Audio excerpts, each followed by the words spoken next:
Okay, welcome to another video. I am another majestic INFJ, and this is my series of videos on breaking down the different cognitive functions and just giving you sort of a quick and dirty summary of at least what I think they are, based off of what I've read and what I've seen along the years, and what makes sense to me.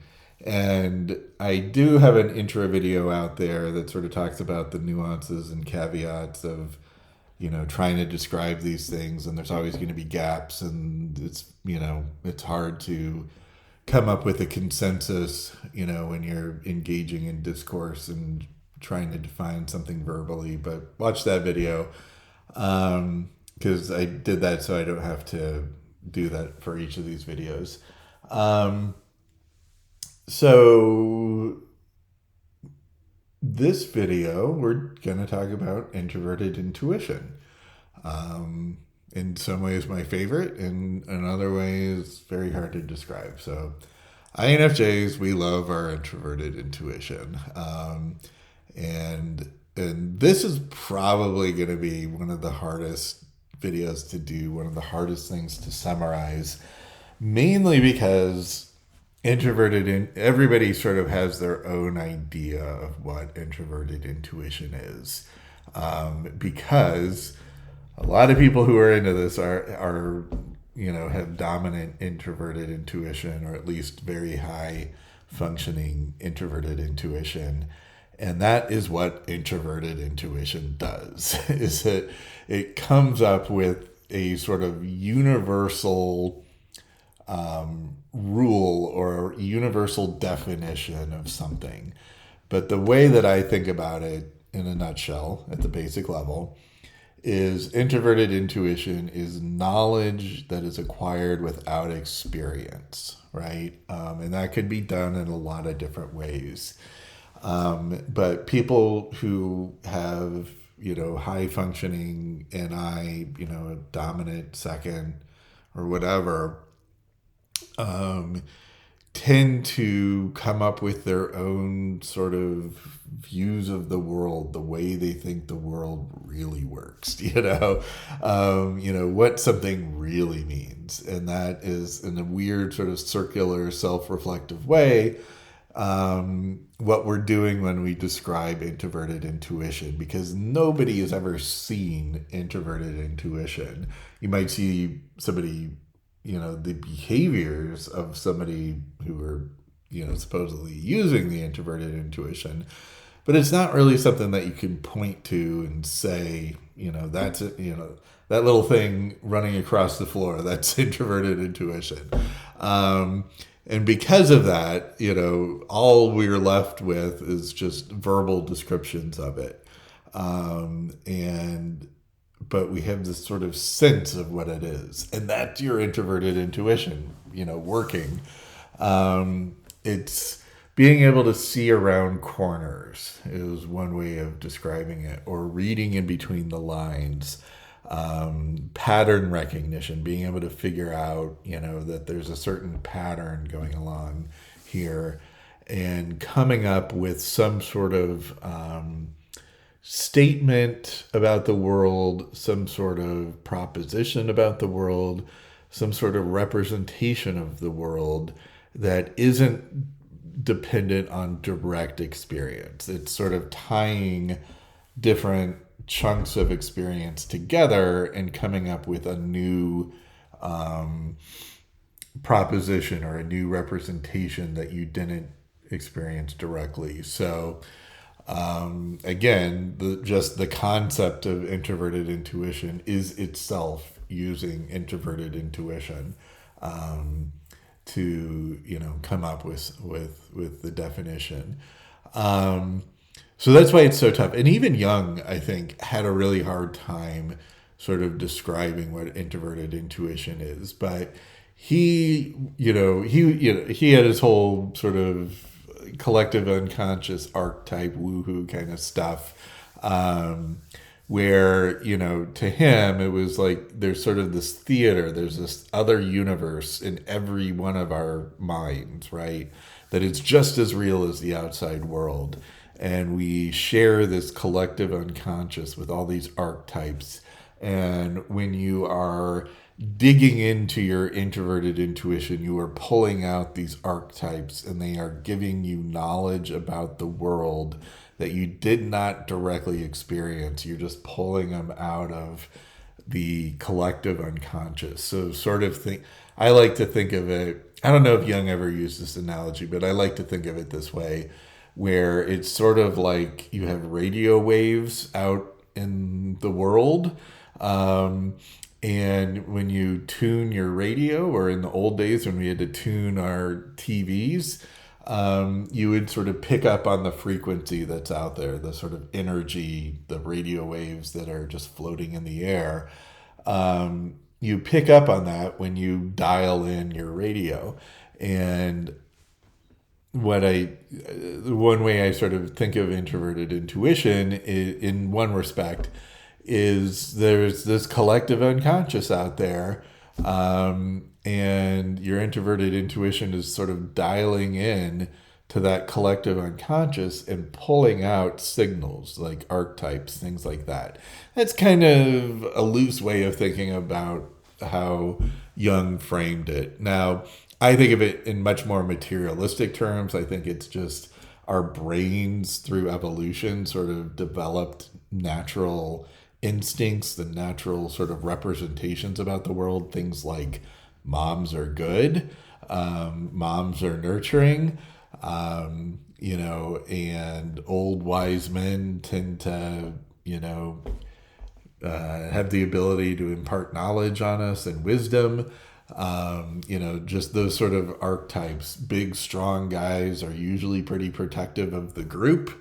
That's the warrior archetype. They're going to sort of sacrifice their own body and their own energy to, protect the group. Those are just sort of representations that are buried deep inside of our brain through evolution. I don't know if it's necessarily some sort of ribbon of consciousness out there that we're tuning into, or if it's just, through evolution, our brain just sort of made those representations, and every newborn baby, or most newborn babies, sort of come with those archetypes built into them. Who knows? But the essence of what Jung was saying, and again, Jung is not, the definitive end-all word here, but it's at least where this idea started from, right? Is that those of us who use our introverted intuition in one way or another are developing knowledge about the world that isn't based off of our direct experience, right? We didn't necessarily see the big strong guy with the muscles and the sword, out there defending us. But if we came across somebody like that, there's some little nugget in our brain that's like, that's a warrior, probably somebody I don't really want to mess with, but if push came to shove, if I'm part of his group, he's going to protect me. And so I'm going to turn on that FE and try to get on his good side. And same thing with the mother archetype. If you just come across a very motherly, loving, caring type of woman, that is going to trigger that representation in your brain about, this person is in some way a mother archetype, and if you're male, you might be attracted to it, and also, the old wise man, the Joker, all the little archetypes that you come across. So that's sort of what Jung was getting at, that you have this sort of knowledge about the world without having to directly experience it. You just know it when you see it. But I'd say there's more to it. I don't think it's just the archetypes. I think that you do have something in your brain that puts, that reads between the lines, that sees around the corner, that sees how things are probably going to develop in real time, right? And In the psych world, in the, sort of academic psychology world, people think of this as sort of really what consciousness and working memory is intended to do. It's what we evolved to do, is to sort of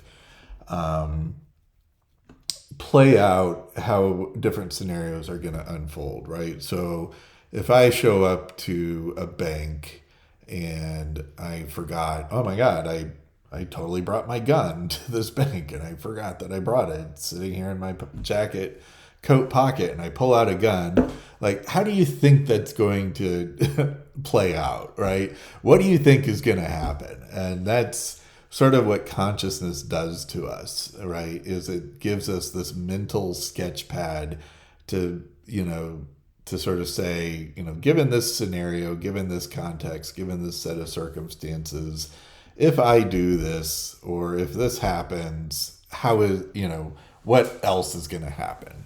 How are things going to unfold?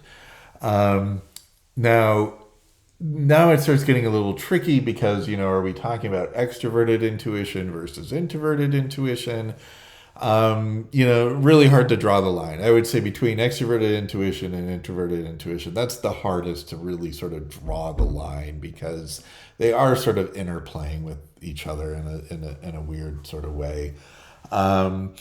But at the core of it, the quick answer, if somebody asks you what's introverted intuition, again, it's just having knowledge about the world that isn't based off of direct experience, right? That you sort of recognized a pattern, and you're able to read between the lines, see around the corners, and figure out, this is sort of the universal truth of the matter here. And, so that could be coming up with some sort of new theory. How does gravity work, right? What's the universal truth behind gravity? Yeah, we've all experienced gravity, but do we really know what gravity is doing behind the scenes?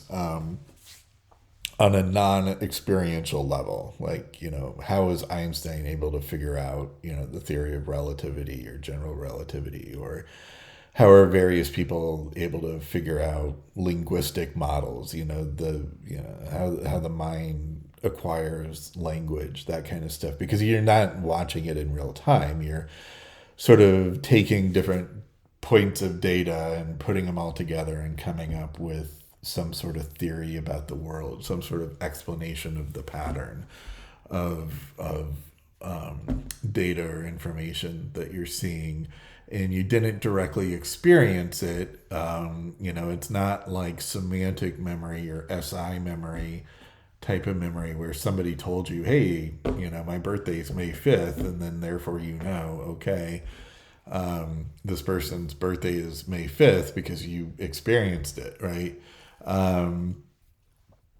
So and you're using that knowledge for your database. Introverted intuition, it's sort of coming up with a theory about the world, or various things within the world without experiencing it, putting pieces of data together and some sort of, consistent, internally consistent, logical, rational way, or maybe completely irrational and internally inconsistent, but your introverted intuition put it together and sort of meshed it together, and it might match reality and it might not. But, despite that, you're still using your introverted intuition to do it. Okay, I think that's about it. I don't think that you can ever fully describe introverted intuition, in a quick video, but that's the best I got. Happy to hear anybody else's explanation of what they think is going on, or a way of describing this sort of cognitive phenomenon. And look forward to interacting with you. And then I guess I've got one more video, and then that'll be it. So I'll see you in the next one. Thanks. Bye.